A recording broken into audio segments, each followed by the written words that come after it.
俺はルフィ、海賊王になる男だ。 It's a great day here at Kekfilet's YouTube channel. I am the Kekfilet, and today I have with me Meta Andy.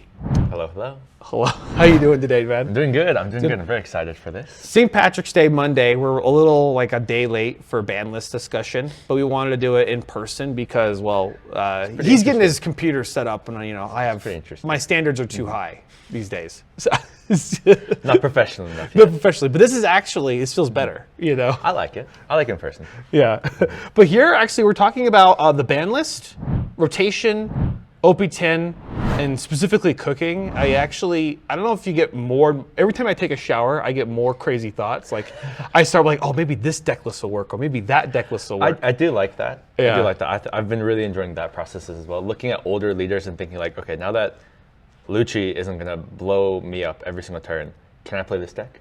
Yeah. Foxy is something I've been thinking a lot about recently. I thought about Foxy too. Actually. Yeah. So we'll jump into all that as we go, but let's go over the ban list.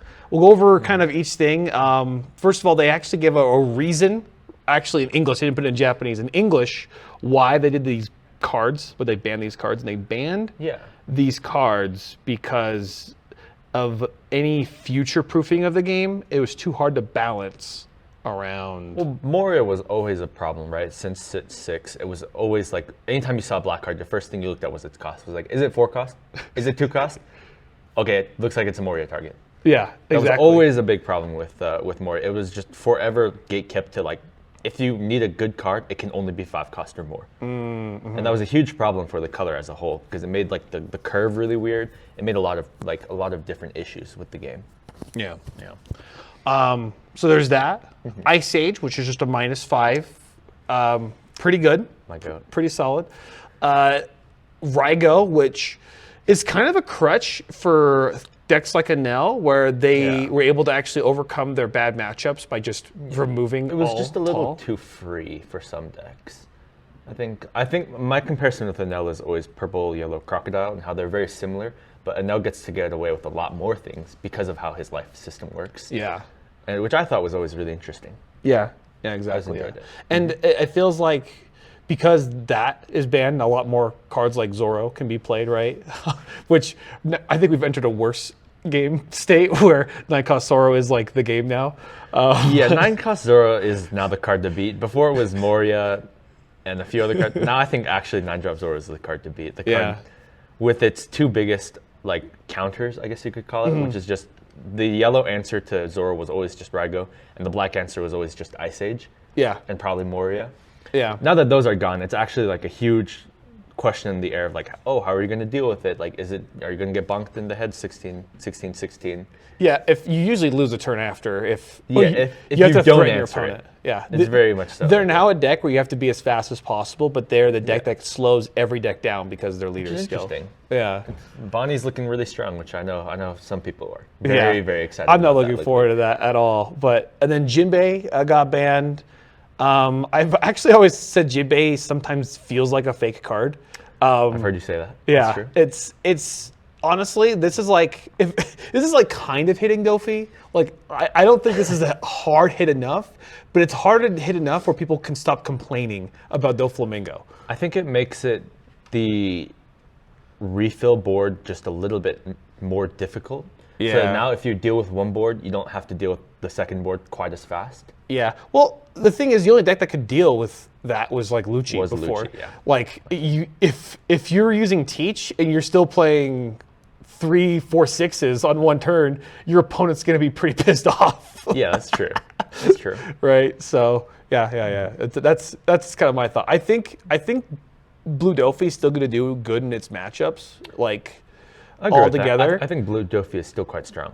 And I don't really know if it really got a whole lot weaker.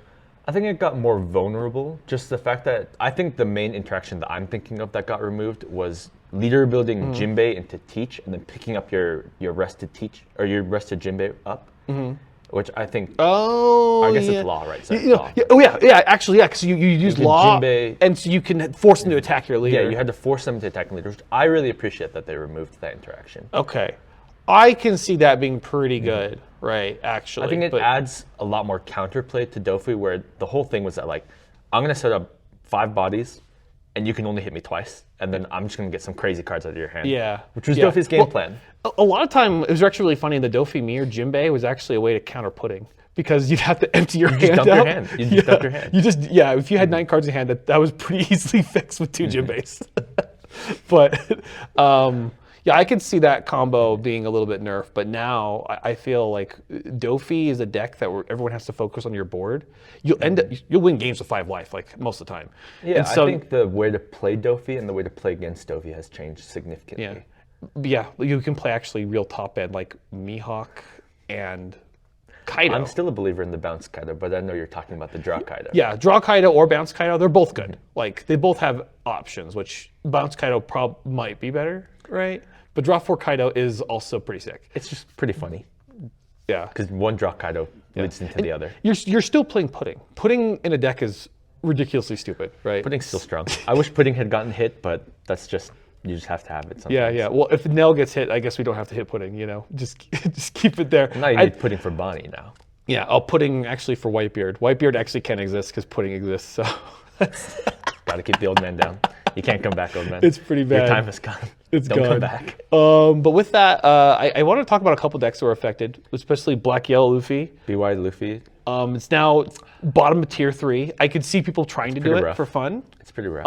I have a list already built, but maybe it's waiting for OP13. But I think it's back where it should belong as a trial deck.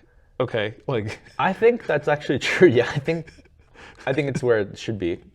It's with the other trial decks. Yeah, definitely on the top of the trial decks. I think it's still the best of all the trial decks, if I think about it. Like any real trial deck, that's like weird. That. Right. But now we have to deal with the meta that Asia never had to deal with, which is pretty cool. Which I'm really excited for that. Yeah. I think those metas are always the most exciting. Well, before I jump into those metas, because I wanted to go over rotation, because I actually brought up rotation. Very interesting stuff. Well, they're making it so in April 1st of 2026, you can't play anything that has the block 1 on it. Yeah, so sets 1 through 4. Sets 1 through 4. Sets 1 through 4. And we had this discussion we actually were before, and we still don't know. Let us know in the comments if you know. If a card was reprinted, I'm giving you an example. Blue Doflamingo Leader was reprinted in a trial deck like last year. Am I still able to use that after? Or do I have to use other things? Because I know it has the 1 on the bottom right, but it was reprinted, not in PRB, but as an actual trial deck. OP10, which is really interesting. Yeah. It's like, at what point is a card, is it very similar to Pokemon, which is the comparison I made, where it's, if a card has the same name and does the exact same thing, even if it's a slightly different art, or as long as it's printed in the current rotation, you can just play all copies of it. Yeah, because PRB, they reprinted 8-cost kids and stuff, right? And I'm thinking, well, can I use 8-cost kid in this next thing? Because I would love 8-cost kid to be gone.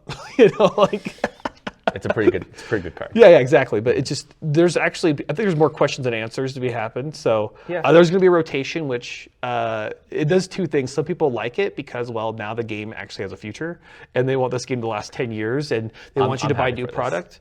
However, it devalues everyone's collection if there's no old formats, right? Which I don't know if this game has the audience to have more than 1 format yet. I was going to say, I feel like the problem with the argument is that also, if the game becomes stale and dies, your collection is going to die along with it. As long as there's new players, there's always going to be appreciation for old art. There's always going to be a collector's market for old games. Yeah. I don't know. I think this was the correct choice that Bandai But made. being able to use the card actually just increases the value of it. I can't. Yeah. I'm not saying that's not true. I totally agree with that. I think it will take a big hit, but I'm saying that it would retain. It's going to retain more than if they had not done this, and if the game had become stale and died. Yeah. And when they do make another format, old format, okay, all those alt arts can go back up in price. Okay, it's just all a bait. It's all a ruse of TCG player. It's a marketplace scam. They're pumping and dumping. I think so, dude. They're pumping and dumping. OP10. I want to talk about specifically the meta. Okay. I almost would want to make a tier list, but we don't even have 1 tournament of results yet. to even say, and literally everything's wide open. I've had ideas as far as like rogue decks that actually can work now because Lucci is gone, but now rogue decks that won't work because Bonnie is here, right? So I would previously good decks that were playable into the previous meta, even though nothing in their list has changed, will take a serious hit just because of now who is the dominant players. Who didn't get hit at all? Basically? I'm thinking of Red Purple Law. Okay. I think Red Purple Law is now very close to unplayable because its worst matchup in Bonnie has become so much better. So Red Purple Law is who I would use as an example of like older Purple Red Purple Luffy. Red Purple Luffy. Red Purple Luffy. Red Purple Luffy, not Law. Okay. I think that deck is, we have somebody who has a lot of love for that deck, and I've seen that deck be played a lot, and I think it's very strong right now pre-ban format. But I think moving forward after the ban format with no Lucci and Dofi being significantly hindered and Bonnie moving forward just becomes so much weaker by comparison. Yeah. I think it just becomes very close to unplayable. Exactly. Okay. Yeah. Well, let's go over this. I think Shanks is a clear S tier, right? I think Shanks is very strong. Like if it's not S tier, if you have a 9-5, you should play this deck. I think Shanks is not only is it still really strong, it actually does have an answer to 9-drop Zoro in the form of 10-drop Shanks. So I think Shanks is the deck that is in contention for best deck in format. Yeah. I think Shanks has very big potential to be best deck in format. There's obviously Purple Luffy. Purple Luffy was only hindered by Blue Dofi, in my opinion. I think Pudding was really important. Pudding? Blue Pudding? Blue Pudding. It was okay. It's more just going wide. Yeah, Like- going wide was also fun. Yeah. I agree with that. Yeah, exactly. Yeah, it was actually you were just racing to 9-mom. Missing out on Jinbei is actually a little annoying, but maybe Purple Luffy plays like less 9-mom focus. But I don't think they changed their build at all because 9-mom is just that I don't think strong. they need to. Yeah, I don't think they need I to. think now they actually have ways out of the matchup because the matchup used to be like 80-20, you know, unless they draw very two rough. moms. Then It was very like, rough. Then it was like 60-40 their direction. But now they have a little bit more leniency because of that. So Yeah, I think I'm really curious to see how Purple Luffy will change moving forward, because I think it is a very strong deck, like you mentioned, but now they have options. They have different choices they can make for different decks, which I'm excited for. I've been known to hate on Purple Luffy quite a bit for being so linear and just every single deck list being a copy pasta. But hopefully moving forward, there's some spice you can add. There's a little bit of flair, a little bit of style. And then Bonnie is just coming up. Bonnie is huge. Might be best deck in format, potentially. Bonnie's huge. But I always say, when the deck's too slow, they can't just win matchups just based off of opponents like bricking, you know? Bonnie doesn't win matchups if your opponent's brick. It just win matchups because you drew well, in my opinion. And there's still no way to search Zoro. So there is no auto win button for Bonnie just yet. You're just planning on searching and then like hopefully drawing into your pieces. So there's no way to search out Zoro. So you're just hoping to draw it, which is You run 4 of. I would say I hate this deck, but they would still they would still see it. Yeah, there's going to be a lot of Bonnies. Blue Dofi is still a real deck, right? Obviously got hit, so it's still there. Most because that Teach does good against all these other decks. I think it has a hard time against Purple Luffy lately. Really? People have been saying they've just been losing to Purple Luffys for some reason, which is quite odd, but that's just what I've heard. I think if you're playing Teach, it's like a 50-50. If you see well and if Purple Luffy also sees okay. Yeah, that's interesting. As long as you turn off their 7 Dawn play, I could actually see it being very difficult. Never mind with the amount of value you can generate and you get big bodies. Just Sangoro just wins the game. Sangoro gets a lot of draw power. Yeah. Sangoro wins the game most of the time. Especially since Teach moving forward wants to move a little bit off its removal heavy and play more control heavy. Yeah. Which is very interesting. Like they're playing like less Laboons. They had to probably put Laboons back in because of this. So. I think I've personally put Laboon back into my Teach deck. I took it out. I played a lot against Dabani. I was like, okay, I need this Teach card. I need this Finger Pistol card because otherwise I'm just cooked. You just have to have Laboon. Yeah, I agree. Pistols now. So yeah, I would say that too. So going forward, I think Purple Luffy does have a lot of really good resources going for it. But it's a Teach. With Teach, it's good. It's good. And it's decent to Shanks. Kuzan wasn't hit. Kuzan wasn't hit. Yeah, I don't know how Teachers like the mirror. I don't think they like the mirror at all. It's like one of the worst things. Terrible. I think that's going to make most teaches not want to play teach because of the mirror. Well, the mirror is both fun and also like different at the same time. I think you can call it terrible because I think it just plays so differently from other ways that you play teach. The mirror matchup playing Blackbeard is so vastly different from every other matchup that you play on that deck. Yeah. Just because of your key personality trait, which is just that you're a floodgate deck, just doesn't exist anymore. And so what ends up happening a lot in Teach Mirrors is that I just have like 7 cards in hand and I can only play 1. Because if I play 1, my opponent has to play this responding card or he loses. But if he has that responding card, then now I'm losing. And it's this really weird matchup where you draw and then you just hope that your opponent doesn't have the card to answer whatever card you drew. Yeah, exactly. Yeah, and it's a lot of burgessing at the right time. Yeah. And actually now with Kuzan, I can see like playing down Kuzans a couple turns before, and then You just playing get a lot of and value. then playing out a teach, and then using those Kuzans to then play Burgess. So they can't do anything to those, right? Because they have to play the 10 drop in order to actually even do anything to Burgess. Like because usually when you play down a Burgess, they just black hole it. Right? That's the ideal And whoever response, yeah. gets like one Burgess out more than the other person generally wins. Whoever has the first Burgess that lives the next turn. It's hard. It's not whoever plays the first Burgess, it's the last person to play a Burgess. Who also keeps it for some keeps reason. it, yeah. You'll actually see turns where people don't play the 10 drop, like on curve. 2 Burgesses is so much better. Yeah, exactly, yeah. They can't deal both, right? So, and then there's like other bullshit cards that are coming up, but it's good. It's good deck. I think the deck is very strong. Obviously, a lot of decks are leaning toward to beat it now, right? So I think a lot of people kind of understand both how to beat it and like how to play against it, which I think is really nice. Yeah. So that comes in the cooking stage right now. A lot of people want to play decks that want to like. It's a lot of fun. Like Foxy. Marco is another big one I'm really excited to play. Marco's super good, to be honest. And Marco with the new starter deck 21 that just came out. Oh, very fun. Okay. I've been having a lot of fun playtesting things, trying new things. Okay. It's been a blast. Okay, yeah. So yeah, Marco, Fox. I mean, really anything. I even thought like VV. I'm like, because I'm thinking Boa Hancock, like actually as a real deck because it just has top end removal and has good top end. Yeah. And its best counter was deleted from the meta. Yeah, Poor Lucci. Yeah, Poor Lucci. Yeah. But so so it actually gets to keep its top end, and it actually just removes top end. And then I thought the same thing with VV. I'm like, well, VV can do the same thing, but I don't think it can beat Teach because Teach just actually I don't know. Blue Ball Hancock beats Teach sometimes because of how much Red Rock's really good. Yeah, Red Rock's really good. But you can play that in any blue deck. I mean, Red Rock was one of the few like pure removals that Bandai has kept in the game. With Rago and Ice Age gone, Blue with their Red Rock is actually the best removal now, I believe. Because before I would have absolutely said like, oh, Rago is the absolute best removal. Yeah, but or Rago's... like Ice Age Lucci is probably the best removal you're going to get in the game. Yeah, but no, it's Rago. But just the only reason it wasn't great because it's subject to Blue, which Blue kind of sucks. Even in Sakazuki, you never wanted it because you're black. Yeah, Sakazuki was a black deck that sometimes got to splash blue. Yeah, you never see a Red Rock in Sakazuki. It'd be hilarious if you saw had it. a blue event that was basically a black event in Ama. Yeah.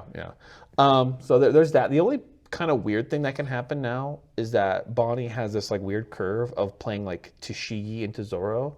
If you don't deal with the Tashigi, you have to have the answer. You have to actually pre-answer everything. You have to have the answer to both cards. Yeah, which even then, like, it doesn't answer a second Zoro. You know, like it doesn't. Nothing will answer a second Zoro.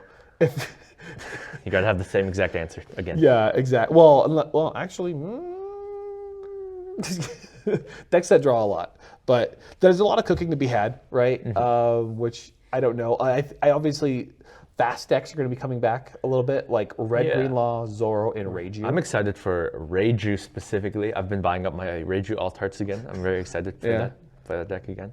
Okay. Yeah. It's a good deck. It's fun. It's not getting worse. It's very fun. It just got better. You know, it plays pudding. It's pretty good. For that that plays pudding, insane.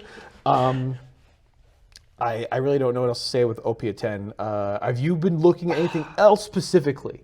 Not particularly. I'm mostly excited for OP10 because it's a very supportive set. I would argue OP09 was a very like constructive set, and the difference to me is that OP09 had a lot of like cores in it. There was Blackbeard, there was Shanks, there was Lim, There was a lot of just decks that you built strictly from that set, and you splashed cards from other sets in there. I think OP10 is very different, where you're taking most of the cards from OP10 and splashing them into decks previously built. Yeah. So cards like, there was a lot of limb support that got printed. There was a lot of other, like, just different colors support that's just really good for the color, but not necessarily good. Like, the leaders aren't anything special. Like green yellow, we're waiting like green yellow law. We're waiting actually for more support. In future sets. Yellow Kid, actually, I kind of say it because someone else told me that Yellow Kid might be the best of the new 6 leaders.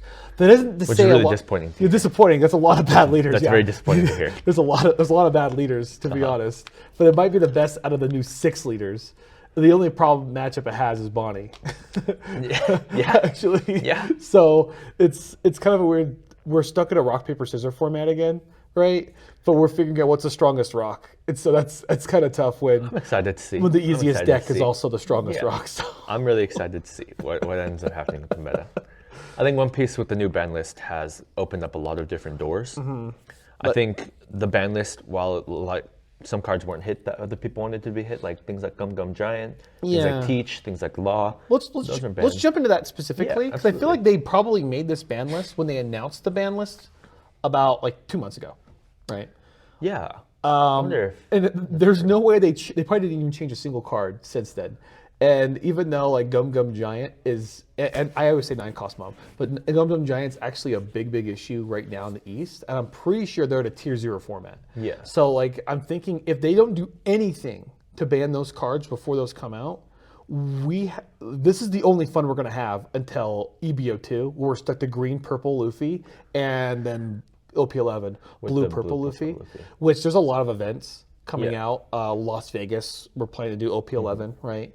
And it's just going to be a tier 0 format. So this might be the only time to have fun until EBO2 comes out. And then it might be kind of tough. The green purple Luffy is a little too strong. I'm excited to see it. I think the ban list, because we're getting a different format than them, right? Because we will have our ban list in action before the set comes out. So I think I'm excited to see what NA and other non-Japanese regions cook. I'm excited to see it. Literally everything. You'll probably cook Lucci again. I'll do my best. I'll do my best to call I have a BY list out there, right? I'll do my best to find something that can make something happen. Yeah, exactly. I think the Rebecca Spanding Luchin combo is still really strong. Well, to go over a couple things, I have a couple people. I already have something. So I want to talk to Sunny a lot about Lim, because I think Lim looks strong. Lim, is it strong? Lim looks strong. Okay. Every single playtest session I've had against it, it feels like you either see it and you're really good, or you just fall apart to anything that interrupts your game plan. It might be not consistent enough for a 9 regional. Funnily enough, I'm hoping to go to a regional for 10 rounds and go 10-0. That's what I want to do. That's what I want to do. So like, what is that?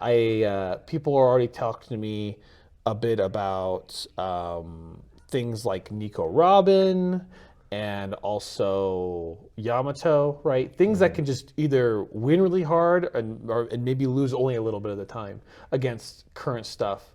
That's one thing I think that should be mentioned as well. Moving, if we're talking about different decks, is that with the removal of a bunch of the aggro in Dofi, and as we test new formats where it's looking like it could potentially be a slower format with Bonnie, 5-cost Magellan has been a terror in my playtest. Okay. 5-cost Magellan has been doing crazy things. I've seen tweets about this actually. Done crazy things.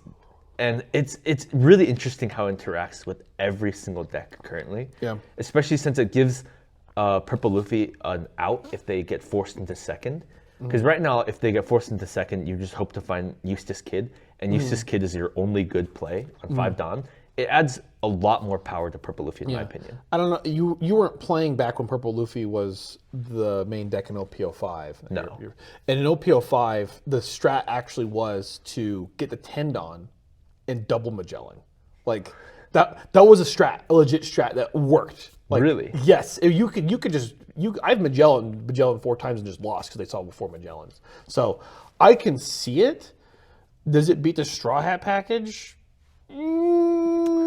That's fair. I don't know about that. That's fair. However, I respect it. I think it could auto win. The thing is, a lot of decks, they kind of just live too long right now for Magellan to actually matter, because Shanks lives long, Bonnie Shanks lives is a very long. defensive deck I as don't well. think, I can see it in the mirror.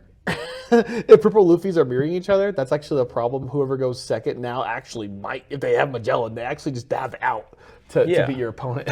I think it's very. I've been having a lot of fun with Purple Luffy running Magellan. I decided to think is you just stop your opponent's curve of 7 dropping. Yes. And then you can 7 drop yourself. There's actually a lot of decks where 7 Dawn is a hugely important number, 7 to 8, and if you could just bump them down 1, it ruins their whole plan. Shanks, for example, hates the number 6. There's no good play on 6 Dawn, beyond a 5 Dawn and then a 1 Dawn play. Like there's just no good thing. Whereas on 7 Dawn, there's actually really, really nice cards that you want to play. Yeah. Cards you want to set up for future turns. Yeah, yeah. It just, do those actually mean a lot? Because Magellan's a brick, you know. He will stay on the field until later. You know, they can remove Magellan on 10 Dawn. Okay, here's the secret: they can wait till 10 Dawn and then remove Magellan, and then no one cares about it. So if the games go long enough, no one cares about Magellan, right? So I don't know if we're in a format that is longer or faster, because I know Blue Dofi, less Blue Dofi, but there's decks like Reiju, Zoro, the fun of, Red Green Law. It's the fun of this format. It's we get to find out. We get to be the first ones to find out what exactly this meta will look like.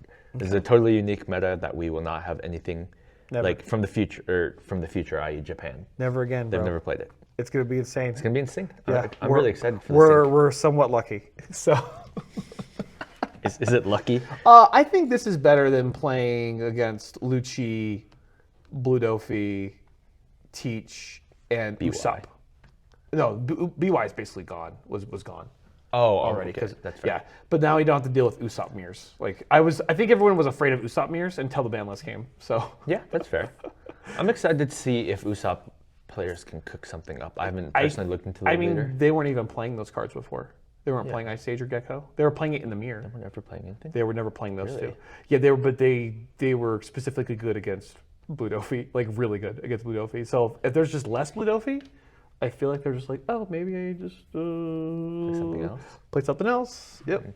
More options. I mean, that's what the whole ban list is for, right? It was so that they could give more options to players. I don't think they. And deck building. I don't think they gave. I don't think they had a purpose with this one. I think there's a lot of people on top being mad about the game. Why did Ice Age have to be caught? I think it was a good catch, but yeah, guys, I think that's basically the end of our video, our little discussion here. Let us know what you guys think in the comments. Do you have any like shout outs? Shout out my playtesting session partners, a lot of friends, Rio, Jason, Chris, a lot of good people. Shout out to Demolition Games, letting us use their space, and we'll be cooking stuff up. I'll see you all in the next video. Ciao.